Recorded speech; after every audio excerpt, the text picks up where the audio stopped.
ప్రభు యొక్క ఘనమైన నామాన్ని బట్టి ప్రతి ఒక్కరికి వందనాలు చెల్లిస్తున్నాను. ఈ ఉదయకాలాన్ని గొప్ప సమాధానాన్ని దేవుణ్ణి కలుగజేసి నూతనమైన తన సన్నిధితో నిన్ను బలపరచునుగాక. యేస్కేలు గ్రంథము 36వ అధ్యాయము 26వ వచనం. నూతన హృదయం మీకు ఇచ్చేదను, నూతన స్వభావం మీకు కలుగజేసేదను, రాతి గుండె మీలో నుండి తీసివేసి మాంసపు గుండెను మీకు ఇచ్చేదను. ఎప్పుడైతే ఇంతవరకు నువ్వు జీవించినటువంటి జీవితాన్ని విడిచిపెట్టి బుద్ధి తెచ్చుకున్నప్పుడు దేవుడు ఖచ్చితంగా నూతన హృదయాన్ని నీకు ఇస్తాడు, నూతన స్వభావాన్ని కలుగజేస్తాడు. రాతి గుండె మీలో నుండి తీసివేసి మాంసపు గుండెను ఖచ్చితంగా ఆయన ఇస్తాడు. ఈరోజు ఎందుకు నువ్వు మరణంలో ఉండాలి? ఎందుకు నువ్వు బలహీనుడిగా ఉండాలి? నువ్వు బలవంతుడిగా నూతనమైనటువంటి స్వభావంతో పరుగులెత్తినట్లుగా నువ్వు ఆయన వైపు తిరిగినప్పుడు నువ్వు పాడేటువంటి కీర్తన అదంతో సంతోషంగా ఉంటుంది. నీ హృదయంలో ఆయన సన్నిధి కుమ్మరించబడుతూ ఉంటుంది. కీర్తన గ్రంథము 51వ అధ్యాయము 10వ వచనంలో భక్తుడు చెప్తూ ఉన్నాడు, దేవా నా యందు శుద్ధ హృదయము కలుగజేయము, నా అంతరంగంలో స్థిరమైన మనసు నూతనంగా పుట్టించుము. కాబట్టి ఎప్పుడైతే దేవుని వైపు తిరుగుతారో వారు అధైర్యపడరు, వారు అన్ని విషయాలు ధైర్యం కలిగి ఉంటారు. దేవుడే వారిని నూతన పరుస్తున్నాడని వారికి తెలుసు. వారు ఎలా ఉంటారంటే యెషయా 40వ అధ్యాయము 31వ వచనం, యెహోవా కొరకు ఎదురుచూచు వారు నూతన బలం పొందుదురు, పక్షి రాజుల వలె రెక్కలు చాపి పైకి ఎగురుదురు, అలయక పరిగెత్తిదురు, సొమ్మసిల్లక నడిచిపోదురు. కనుక ఈరోజు మన క్రియలను బట్టి కాకుండా ఆయన కనికరం చొప్పునే దేవుడు జన్మ సంబంధమైన స్నానం ద్వారా పరిశుద్ధాత్మ మనకు నూతన స్వభావం కలుగజేయటం ద్వారా మనల్ని రక్షించారు.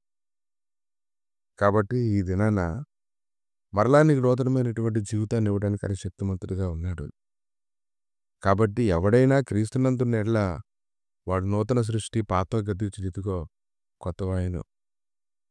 సమస్తమును దేవుని వలనైనవి.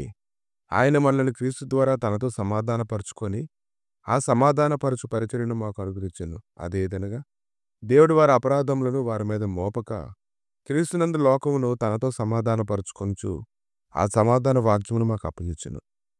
2 కొరింథీయులకు రాసిన పత్రిక 5వ అధ్యాయము 17వ వచనం నుంచి 19వ వచనం వరకు ఈ వచనాన్ని చూసినప్పుడు సర్వశక్తిమంతుడైన దేవుని యొక్క సన్నిధి మీకు తోడుగా ఉంది.